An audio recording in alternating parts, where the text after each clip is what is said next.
Major developments tonight in the Center Point project. Lexington city leaders have told the developer it's time to see a change there. Tonight we're learning more about an incident at an unlicensed daycare here in Lexington. Some Lexington community leaders say it's time to come together to make the city a better place. What they have planned. Tracking, alerting, protecting. This is WKYT News at 11. Good evening to you. Lexington city leaders say they have waited long enough. They say they haven't seen any construction activity at the Center Point development for weeks. So tonight they sent a letter to the developer asking that the site be filled in and returned to how it looked before. This comes less than 2 weeks after WKYT went looking for answers about the project's future. Here's a live look at the Center Point block in downtown Lexington. Now, city leaders say today's request is part of the agreement they made with developer Dudley Webb before construction began. Monique Blair has our top story at 11. It's despicable. It's a huge hole with a fence around it, and it's just an eyesore. Jack Tyler Skidmore isn't alone in his disconcerting attitude towards what was supposed to be a hotel and an apartment building, among other businesses. But because of the possibility something like this could happen, in 2013, the city of Lexington made Center Point developer Dudley Webb sign an agreement stating that if no work was done on the site for 60 consecutive days, the developer would have to fill it in. He's failed to meet those deadlines, failed to reach those milestones, and as a result, the city has triggered its right to require him to restore the property back to the pre-construction condition. Restoring the area to its original state means the dirt, the utilities, the four-plank fencing, and even the grass must look like it did prior to this construction. But Tuesday night in a phone interview with WKYT's Sam Dick, Dudley Webb said there was a, quote, miscommunication. Webb said crews were pouring concrete on Monday. And the failure to move forward with any substantial construction whatsoever speaks for itself, regardless of what Mr. Webb may believe is a miscommunication or not. Webb said, quote, I don't understand it. We're going to build the project. We have a bond buyer. What kind of message are you sending these people? How many years that this property is sat vacant? How many banks has he talked to? How many bond issuers and underwriters has he spoken to? And to date, there's still no one committed to the project, just empty rhetoric about we have a buyer, we have a lender, but none materializes when the day comes. Attorney for the city, Mason Miller, says Webb has 60 days to complete the restoration of Center Point. But if there is significant progress on Webb's part, the city could give that deadline some leeway. In Lexington, Monique Blair, WKYT. The city's attorney says a letter sent to Mr. Webb is self-executing, meaning no other action is needed and it's effective immediately. Dudley Webb can go to the city and discuss the letter at any time, but right now he's obligated, the city says, to start the restoration process. Webb told me tonight he'd like to explain where they're at to the council and that he is not hiding.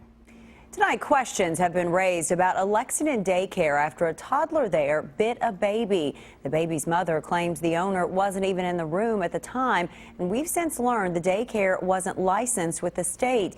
Garrett Weimer talked to the baby's mother. He's tracking the investigation tonight. Emily Keene has learned a lot this week. But it's definitely taught me, don't trust anybody, I won't. For months, Keene took her kids to a daycare inside a home on Raleigh Road. But Monday, she says the owner told her a toddler bit her 5-month-old baby Michael while the owner was outside taking a smoke break. He can't say help, he can't get up, he can't move away. He just literally had to lay there and let this kid do it. And that's what it absolutely drives me crazy every time I think about it. Now we've learned the Cabinet for Health and Family Services says that daycare is not licensed. Folks who live nearby tell me they didn't know their neighbor was running a daycare, that nothing really stood out other than kids playing in the backyard from time to time. Oh, this is my kid and this is my blood. I mean, I want to do something about it. Keene says she's sharing her story so other parents will do their homework before picking a daycare. The Office of the Inspector General says to remember the 3 Ps when you're picking a daycare. Paperwork, is a license posted? Premises, tour inside and outside the daycare center. And programming, observe the interaction between staff and children. All important steps, Keene says, so others don't go through what they did.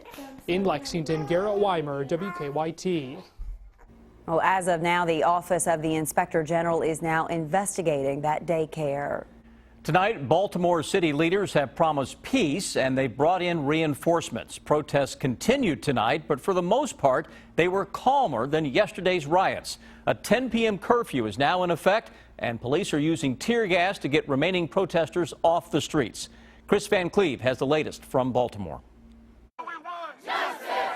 A very different scene on the streets of Baltimore Tuesday evening with peaceful and even upbeat demonstrations.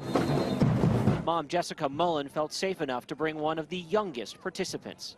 You know, we're trying to just get peace and joy and love out there because the violence is ridiculous and we just want peace. It's in stark contrast to the violent protests and looting on Monday. Ahmad Sadler says those events took the focus away from the calls for justice for 25-year-old Freddie Gray. He died in police custody after suffering an unexplained spinal injury. Tonight we tried to fix it, come out and show a different side of Baltimore. Thousands of National Guard troops and police officers are trying to do the same. This combined force will not tolerate violence or looting. During the overnight hours, anyone out past curfew will be stopped unless they're out for work or a medical emergency. Monday, Toya Graham saw her 16-year-old son throwing rocks at police on television and took matters into her own hands. That's my only son, and at the end of the day, I don't want him to be a Freddie Gray. Protesters are promising to be out in force through Saturday. Chris Van Cleve, CBS News, Baltimore. And you can see more with the mother, Toya Graham, and her son live on CBS This Morning, tomorrow, right here on WKYT. Later this week, some leaders of the community will come together to talk about how to make Lexington a safer place. The Lexington chapter of the NAACP has teamed up with the city for a town hall forum. Lexington Police Chief Mark Barnard, along with corrections leaders and other community leaders, will take part. They say it's a timely forum, but it wasn't a result of recent events elsewhere. Really doesn't have to do with Baltimore. It has to do with Lexington, Kentucky, right where we live. We've already put this in motion. This was scheduled before there was even a breakout in Baltimore.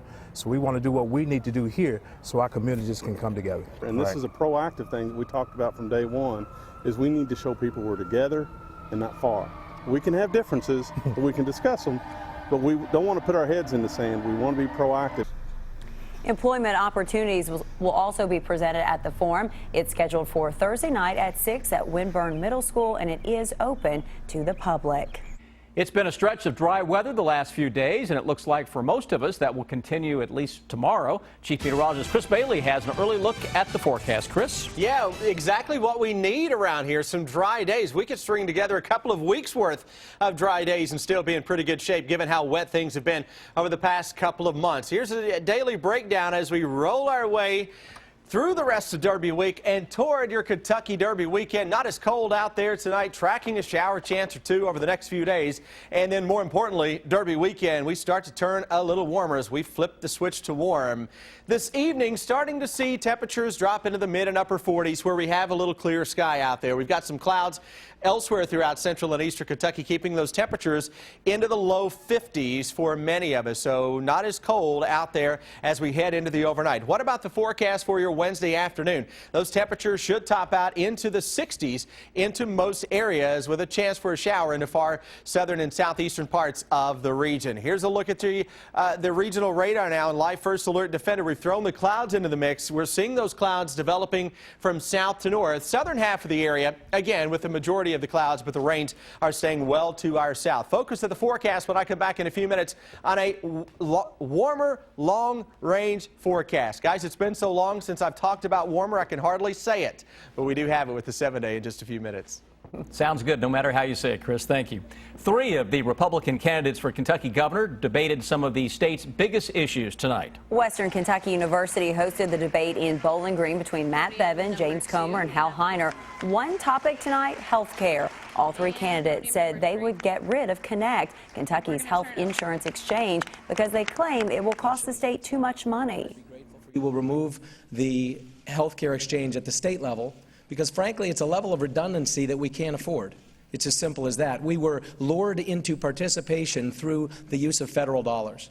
The problem with Connect is 82% of the people that got on Connect ended up on Medicaid.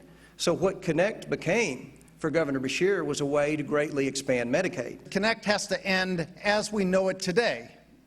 But there are other forms that are being adopted in other states around the country that provide the health care, help move people from Medicaid to private insurance. A fourth Republican candidate, Will T. Scott, didn't attend the debate because he's on a tour of eastern Kentucky counties. The primary election is 3 weeks from today.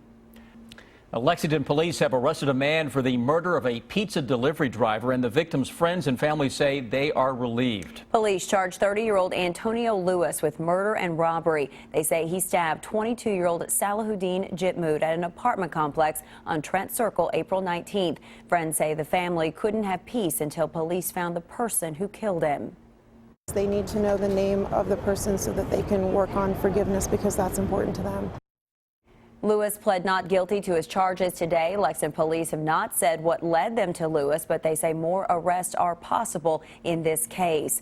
A Perry County grand jury will not indict the state troopers who shot and killed a man last year. Troopers say they were forced to shoot Larry Smith during a standoff at his home. Police say Smith set the home on fire after they arrived, then pointed a loaded gun at them. An eastern Kentucky woman says she was followed and harassed by the Perry County clerk. Because you've got a handicap plate on this, and are you handicapped?